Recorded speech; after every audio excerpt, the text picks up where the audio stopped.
I'm Lori and I'm a puppeteer. Now, I do most of my work in theatres, but at the moment nearly all theatres are closed. So I've been seeing if I can make puppets using things I have at home. The show I was working on before lockdown is all about papyrus, an ancient type of paper used by the Greeks and Egyptians. And I thought it'd be really fun to try and make a puppet out of papyrus. But I don't have any papyrus. So the first thing I'm going to do is show you how you can make your own papyrus. And then we're going to use it to make a puppet. Something that looks a little bit like this. I've based this puppet on an ancient Greek monster called a Gorgon. And this is what I imagine they might have looked like. Now, if you saw my last video, I was telling the story of Princess Danae and her baby Perseus. When Perseus grew up, he was sent to bring back the head of a Gorgon called Medusa. And Gorgons are described as being ugly monsters with snakes for hair and huge wings and swirling eyes that can turn people into stone. So this is my Gorgon, but yours might look completely different. Now, just to warn you, we're going to be using a lot of glue and we need to give it time to dry. So you're going to need a couple of days to make this puppet. I'm going to show you everything you're going to need. So, I've got a roll of brown paper, but it doesn't have to be brown paper. It could be newspaper or any kind of paper, really. You will need some cling film, a pair of scissors and some glue, PVA glue or white glue, a paintbrush and some kind of tub to mix up your paste, some water, some paper fasteners or split pins, a hole punch or something to make holes with, and some cardboard. Now mine is an old shoebox, but it can be anything at all. Before you start, you might want to cover your table with something because, like I said, it's going to get a little bit messy. And then you are going to spread your cling film over an area of the table.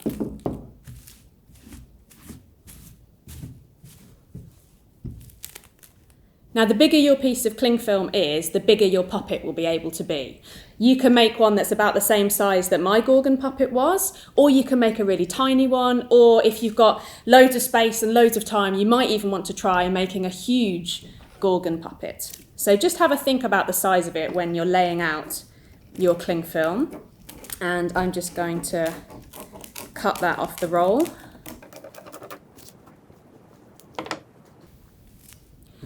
Then you need to mix up your paste. So you need a load of glue,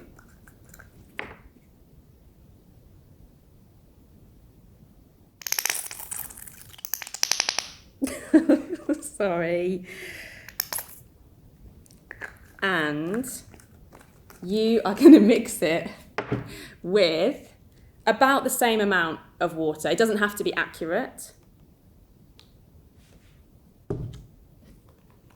And then just use your paintbrush slowly to mix the glue and the water together.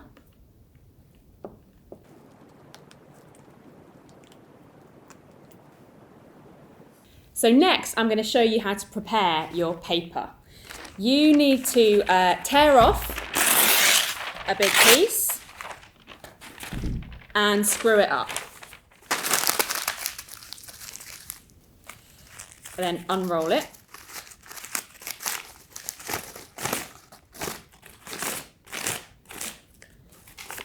And we're going to start to make some strips from this. Now, you'll probably find that your paper tears better in one direction than the other. That was the bad direction. So have a little play with that. And one way, hopefully, it should tear quite easily. Now, that one is a little bit too thick, so I'm just going to try and split it like that. Now, it doesn't matter if your strips of paper are all different lengths. So all of these kind of bumps are going to be really useful because that is what's going to help bring character to our Gorgon. We're not going to use the scissors to do this. We want it to look a little bit rough and ready. And you're going to need loads of these strips. So take your time and just keep tearing.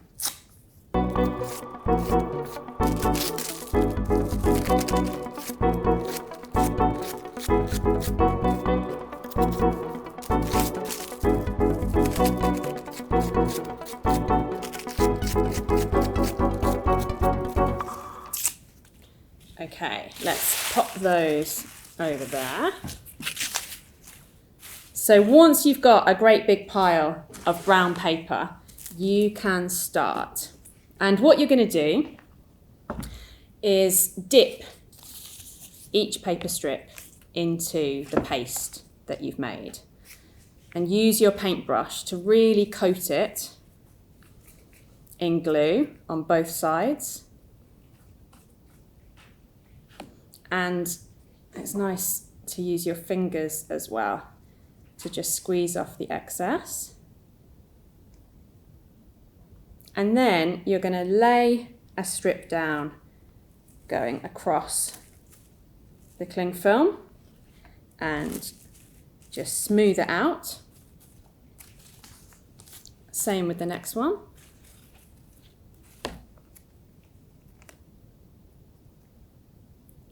And then you're going to lay this one next to that one, making sure that they're pretty much overlapping, but it doesn't matter that the ends don't really meet and there can be little holes in it.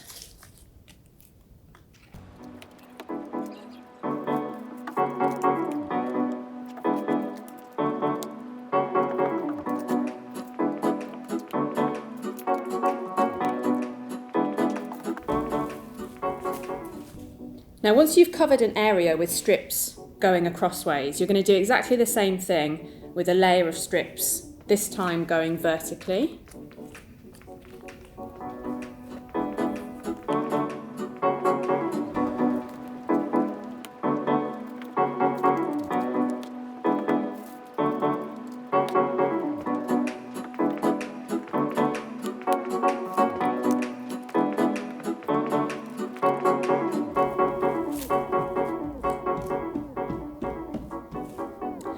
Okay, so you can see that I haven't bothered to match up the edges. I've got a nice layer going one way and then another layer of strips of paper over the top. Now, if you want your puppet to be really, really strong and sturdy, you can keep going with this. You could do another layer of horizontal strips and another layer of vertical strips. But I like the papery look of mine, so I'm going to keep it as just 2. And you're probably going to need about 3 to 5 pieces of papyrus. It really depends on how complicated you want to make your puppet. Right, so we need to let our papyrus dry. I'll see you back here in 24 hours.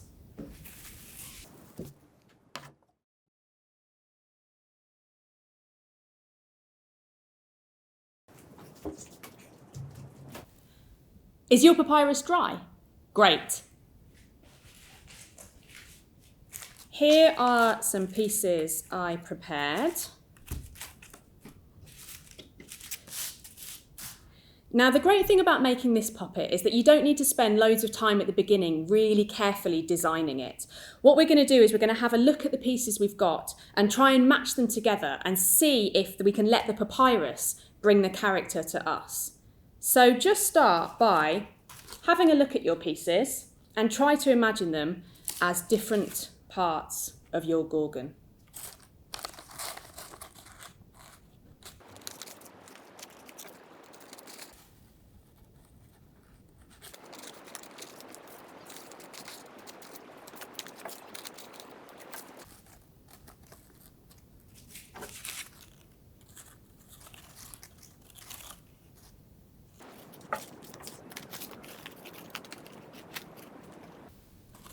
So I think I can start to see a possible face here.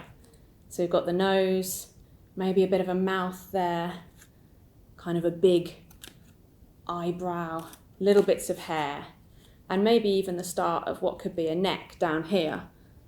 So I'm going to tear into my papyrus a little bit and see if I can exaggerate some of those features.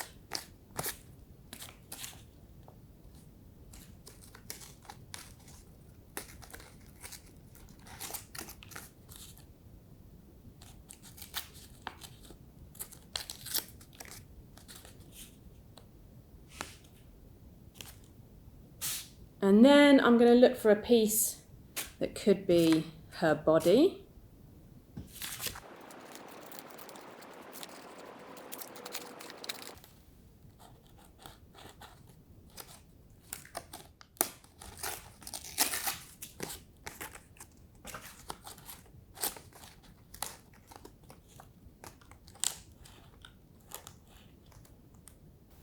And when you think you've got some pieces of your puppet, it's time to join them together. So for this, you'll need your hole punch and the paper fasteners. And you're going to try to imagine where those two bits need to join together to move. So if I want my Gorgon's head to move, I'm going to make a joint just there.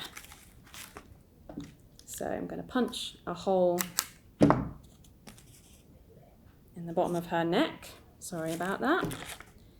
And in this piece. Now, if you find it's really fiddly with the hole punch, you can use something else. Just make sure you don't have your fingers behind when you're poking something through.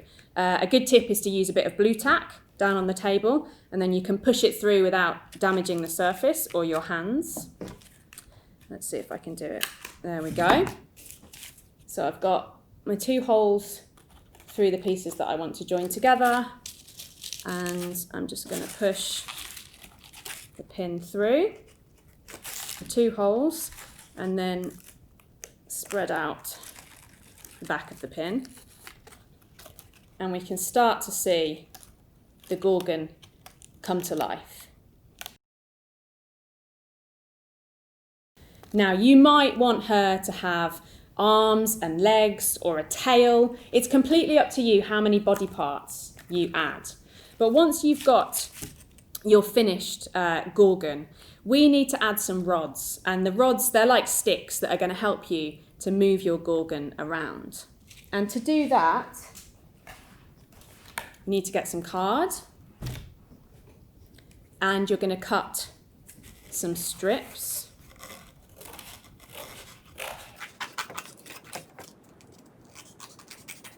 Something that you can hold easily in your hand.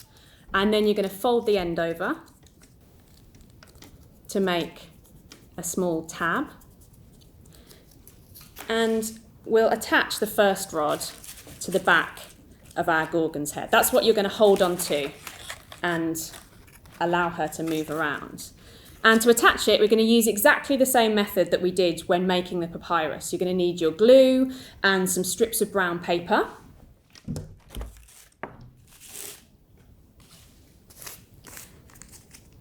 So just take a smaller strip and again, coat it in glue.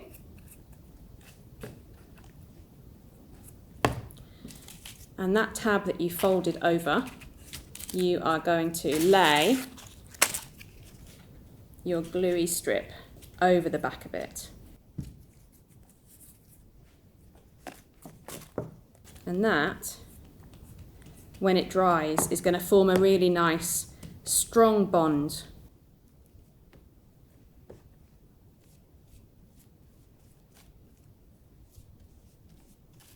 You can add a few more strips just to make sure it's really secure.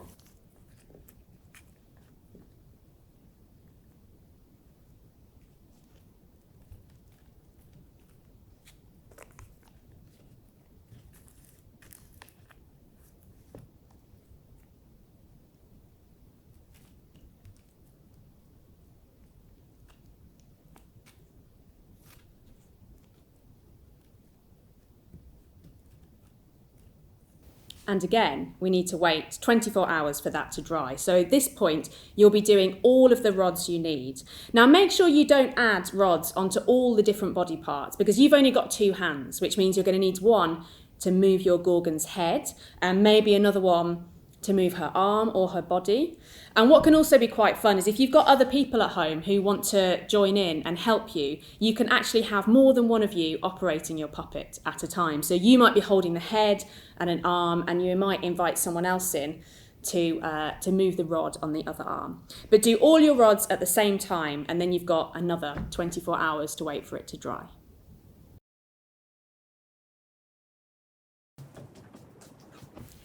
So it's time for us to bring our puppets to life. So you're going to use your tabletop as a stage. Start by making sure she's really grounded. She's got a nice contact with the floor. And we're going to start with some really small movements.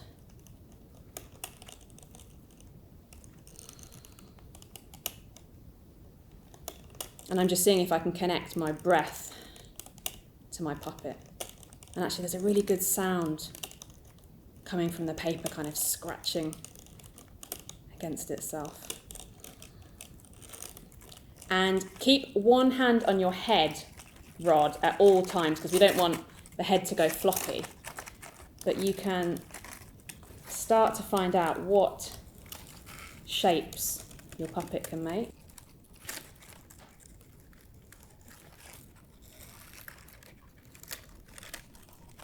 Now my puppet's got a really wonky hip, so I quite like the kind of swagger that she's got.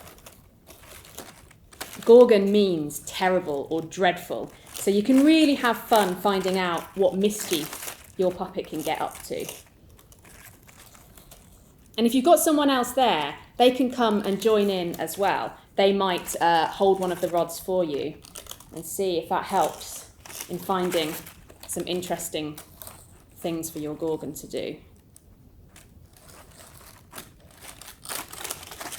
Now, because she's 2D, she's flat, we don't want to see the back of her or turn her on her side, so try and bear that in mind as well. And in fact, the way that we've made this is a little bit similar to some really old forms of puppets, particularly shadow puppets. And if you're interested in finding out a bit more about light and shadow, you can check out my friend Jess's video. But before I go, I would love to see some of the puppets that you have made. So please do email them or tweet them, and we'll put them on the Potential Difference website as well. Thank you so much for watching. See you soon.